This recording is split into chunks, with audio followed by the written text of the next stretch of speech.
அனைவருக்கும் வணக்கம். மீண்டும் நான் உங்கள் இனோவா. நீங்கள் அனைவரும் எப்படி இருக்கின்றீர்கள்? நானும் நல்லா இருக்கின்றேன். எனது வீடியோக்களை பார்த்து லைக் செய்து, ஷேர் செய்து, சப்ஸ்கிரைப் செய்த அனைத்து அன்புறவுகளுக்கும் என் மனமார்ந்த நன்றி.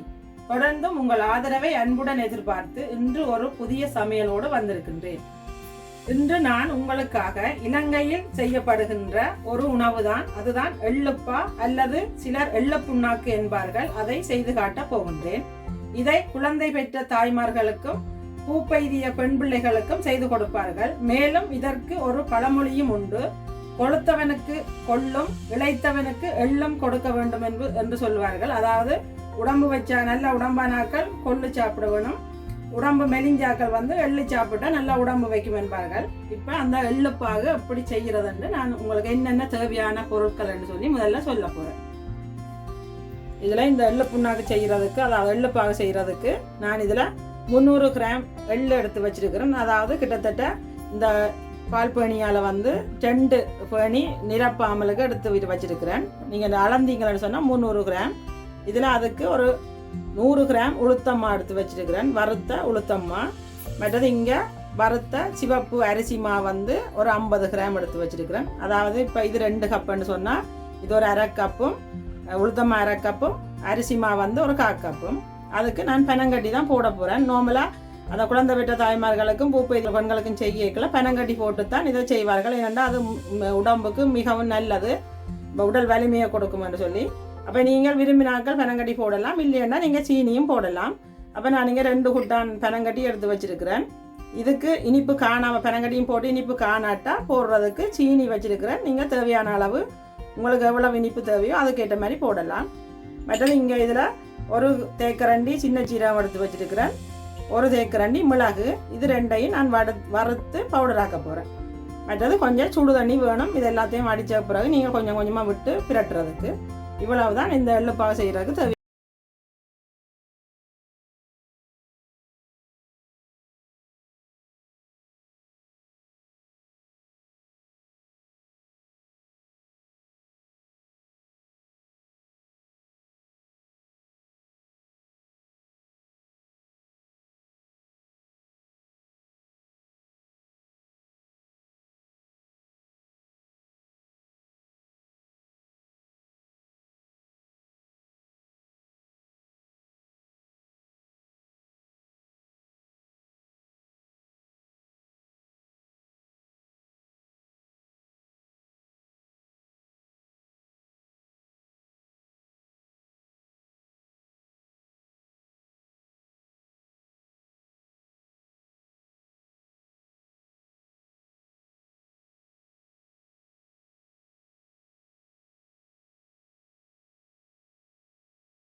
எல்லாத்தையும் முறிச்சு வச்சிருக்கிறேன். இந்த பெனங்கட்டியை நான் ஒரு பிளாஸ்டிக் டப்பாவில் போட்டு இதை இப்படி இடிக்க போகிறேன். இப்படி நீங்கள் இடிச்சிட்டு கட்டி இல்லாமல் போட்டால் தான் உங்களுக்கு மிக்சி உடையாமல் இருக்கும், இல்லைன்னா மிக்சி உடைஞ்சு போடும். இப்போ உரல்ல உடிக்கிறேன்னா நீங்கள் இப்படியே போட்டு உடிக்கலாம். அப்போ இதில் நீங்கள் மிக்சியில் செய்யக்க நீங்கள் இதை உருத்தி இப்படி கல் இல்லாமல் மாவா எடுத்துட்டு தான் நீங்கள் மிக்சியில் போட்டு அடிக்கணும். இப்போ நாங்கள் இந்த பெனங்கட்டியை நான் கட்டி இல்லாமலுக்கு வடிவாக உடைச்சி எடுத்துட்டேன். இப்போ நாங்கள் இனி மிளகு சீரை மாறிட்டு அதை பவுடர் ஆக்க போகிறோம். இப்போ நான் இந்த வறுத்து ஆற வச்ச சின்ன சீரகத்தையும் மிளகையும் வந்து இதுக்க போட்டு அரைக்க போகிறேன், பவுடர் ஆக்க போகிறேன். பார்த்தீங்கன்னா இதை நான் நல்லா பவுடராக அரைச்சி எடுத்துட்டேன். இப்போ பார்த்தீங்கன்னா உங்களுக்கு தெரியும் இங்கே இவ்வளவு பவுடர் ஆக்கிட்டேன். நீங்கள் இவ்வளவும் போடணும் வண்டியில் நாங்கள் டேஸ்ட்டை பார்த்து போடலாம். இப்போ நான் இந்த எள்ளை வந்து முதல்ல இந்த ஈரம் இல்லாத ஒரு இதுக்குள்ளே போட்டு கப்புக்குள்ளே மிக்சி கப்புக்குள்ளே போட்டு நான் இதை பவுடர் ஆக்க போகிறேன். இப்போ பார்த்தீங்கன்னா இது நல்லா பவுடராக நான் அரைச்சி எடுத்துட்டேன். இப்போ இதை நான் இதுக்குள்ளே போடுறேன். இப்போ நீங்கள் பார்த்தீங்கன்னாலே உங்களுக்கு தெரியும் எள்ளு ஒன்றும் முழுசாகவே இல்லை. இப்படி நான் நல்லா மாவாக எல்லாம் அரைச்சி எடுத்துட்டேன். இதுக்குள்ளே இப்போ நாங்கள் எடுத்து வச்சுக்கிற உளுத்தம்மா அரிசிமா எல்லாத்தையும் நாங்கள் கலக்க போகிறோம். இந்த எள்ளு பவுடர் ஆக்கின கப்புக்குள்ளேயே நான் இந்த பனங்கட்டியையும் ஒரு கப் போட போகிறேன். சில வேளை எங்களுக்கு தெரியாமக்கே இதுக்கு கட்டிகள் இருக்கும். அப்போ ஒன்றில் இதை சீனியோட கலந்து அடிக்கணும். இப்போ சீனி எங்களுக்கு எவ்வளவு இனிப்பு தேவைன்னு தெரியாதானே. அப்போ நான் அதால் இந்த அரிசி மாவை இதுக்குள்ளே போட்டுட்டு அடிக்க போகிறேன். தனியாக பனங்கட்டியை போட்டிங்கன்னா அது அப்படியே அடியில் ஒட்டி போய் வரும். அப்போ இப்போ அரிசி மாவையும் இந்த பனங்கட்டியையும் போட்டிங்கன்னு சொன்னால் நல்லா பவுடர் கட்டி ஒன்றும் இல்லாமல் பவுடராக போயிடும். இப்போ நான் இது ஒருக்கா சுத்த போகிறேன். இப்போ பார்த்தீங்கன்னா இந்த பனங்கட்டியும் அரிசி மாவையும் போட்டு நல்லா பவுடராக வந்துட்டுது. இல்லைன்னு சொன்னால் எங்களுக்கு பயமாக இருக்கும், சில வேளை மிக்சியில் போய் உடைஞ்சிருமாண்டு கட்டியாக இருந்து. இப்போ நல்லா பவுடராக வந்துட்டு பனங்கட்டி இப்போ இதை எடுத்து இந்த இடித்த எள்ளுக்குள்ளே போட போகிறேன். இப்போ இந்த இடித்த பனங்கட்டியையும் அரிசி மாவையும் நான் இதுக்குள்ளே போடுறேன்.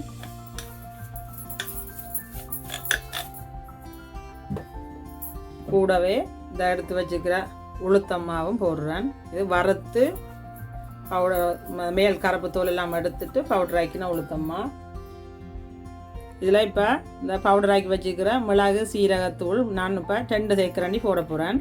நீங்கள் டேஸ்ட் பண்ணி காணாட்டா நீங்கள் மிச்சத்தையும் போடலாம், உடனே எல்லாத்தையும் போடக்கூடாது. இப்போ இது எல்லாத்தையும் போடுற டைமுக்கு நீங்கள் சுடு தண்ணியை கேட்டில் கொதிக்க வைக்கணும். கொதிக்க வச்சு போட்டு தான் இப்போ கொஞ்சம் கொஞ்சம் சுடு தண்ணி நாங்கள் விட்டு அடிப்போம். இப்போ இது எல்லாத்தையும் நல்லா ஒருக்கா பிரட்டி போட்டு நீங்கள் இதை சும்மா டேஸ்ட் பண்ணி பார்க்கலாம். உங்களுக்கு இனிப்பு காணுமா காணாதா, மிளகு சீரகம் டேஸ்ட் காணுமான்னு பார்த்துட்டு நீங்கள் திரும்ப இனிப்பு காணாட்டா நீங்கள் பவுடர் ஆக்கி வச்சுருக்கிற சீனியை போடணும். சில பேர் இப்போ அந்த குழந்தை கிடைச்சாக்களுக்கு மற்றது அந்த பூபெதிய பெண்களுக்கும் கொடுக்கலாம் மஞ்சத்தூளும் போடுவினோம். இது நீங்கள் சும்மா நோமலாக வீட்டில் சாப்பிட்றதுக்கு நீங்கள் தனியாக சீனியை போட்டும் செய்யலாம், பெரங்கட்டி போடாமலுக்கு. இதை இப்போ நல்லா எல்லாத்தையும் சேர்த்து விட்டுட்டு நாங்கள் இதை தனியாக ஒருக்கா மிக்சியில் போட்டு அடிக்க போகிறோம். இப்போ பார்த்தீங்கன்னா நான் எல்லாம் நல்லா கலந்து விட்டுட்டேன். இப்போ எனக்கு நான் டேஸ்ட் பண்ணி பார்த்தேன்னா எனக்கு அந்த மிளகு சீரகமும் கொஞ்சம் காணாமல் சீனியும் கொஞ்சம் காணாமல் இருந்தது. அப்போ நான் அந்த மிளகு சீரகம் மிச்சம் இருந்ததையும் இதுக்கு போட்டு கலந்துட்டேன். இப்போ ஒரு 2 மேசக்கரண்டி சீனியும் போட போகிறேன். என்னென்னா அந்த பனங்கட்டி பெருசாக இனிக்கையில் காணாது. அப்போ இந்த பவுடர் சீனி 2 மேசக்கரண்டி போடுறேன். இதெல்லாம் இனிப்பு இவ்வளவு தான் போடணுமெண்டு இல்லை, நீங்கள் ஒருக்கா சாப்பிட்டு பார்த்துட்டு உங்களுக்கு டேஸ்ட் ஓகேன்னு சொன்னால் விடலாம். இல்லைன்னு சொன்னால் நீங்கள் இனிப்பு காணாட்ட நீங்கள் இனிப்பை போடலாம். அல்லது இதில் இருந்து குறைக்கணுமெண்டாலும் நீங்கள் குறைச்சி போடலாம். இப்போ தண்ணியை விட்டு தான் பிடிக்கணுமெண்டு இல்லை, சின்ன பிள்ளைகள் வந்து இந்த நாடுகளில் வெளிநாடுகளில் சாப்பிட மாட்டினா அப்படியே நாட்களுக்கு நீங்கள் இப்படி சும்மா மாவாகவும் நீங்கள் அள்ளி கொடுக்கலாம். மாவு உருண்டை மாதிரியும் டிஷ்யூவில் சுற்றிட்டு கொடுக்கலாம். இதை இப்போ நான் எப்படின்னு எள்ளுப்பாவாக செய்கிறேன்னு நான் உங்களுக்கு காட்டுறேன். இப்போ இந்த எல்லாம் கலந்த இந்த கலவையை வந்து நான் மிக்சியில் கணக்க போடக்கூடாது, நீங்கள் கொஞ்சம் கொஞ்சமாக போட்டு இதால் ஒரு 2 கரண்டி போட்டு அதுக்கேற்ற அளவான சுடு தண்ணியை விட்டு நான் அடிக்க போகிறேன். பாருங்க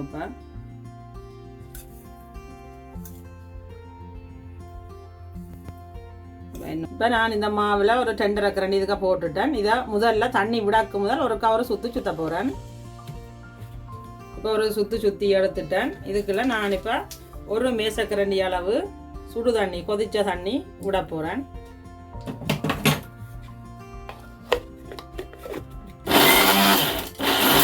இப்போ பார்த்தீங்கன்னா தண்ணியனும் காணாது, ஈரம் இல்லாமல் இருக்குது. அப்போ நான் திரும்ப இன்னும் ஒரு மேசக்கரண்டி விடுறேன்.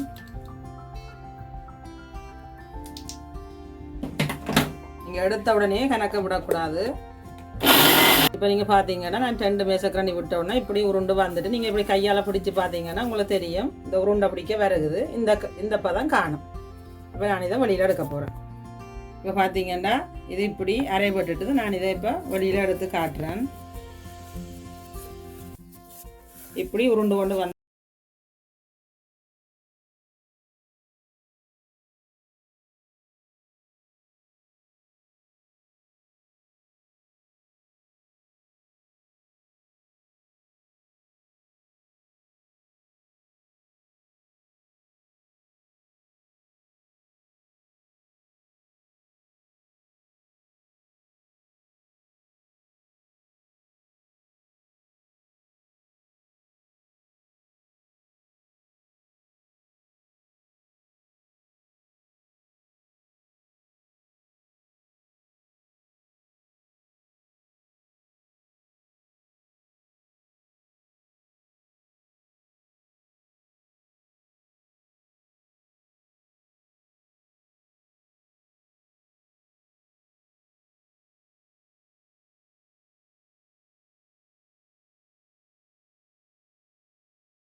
மிகவும் ஆரோக்கியமான இந்த எள்ளுப்பாகு ரெடி ஆயிட்டுது. இது உடலுக்கு மிகவும் ஒரு ஹெல்த்தியான ஒரு உணவு. இதை நீங்களும் உங்களோட வீடுகளில் செய்து சாப்பிட்டு பாருங்க. இப்போ பார்த்தீங்கன்னு சொன்னால் இப்போ நீங்கள் இதை பிச்சிங்கன்னாலே அவ்வளவு நல்ல எண்ணெயாக இருக்கும். இதை நீங்களும் சாப்பிட்டு பாருங்கோ. இதை என் ஃப்ரெண்ட் ஒரு ஆள் தான் செய்து காட்ட சொன்னவா.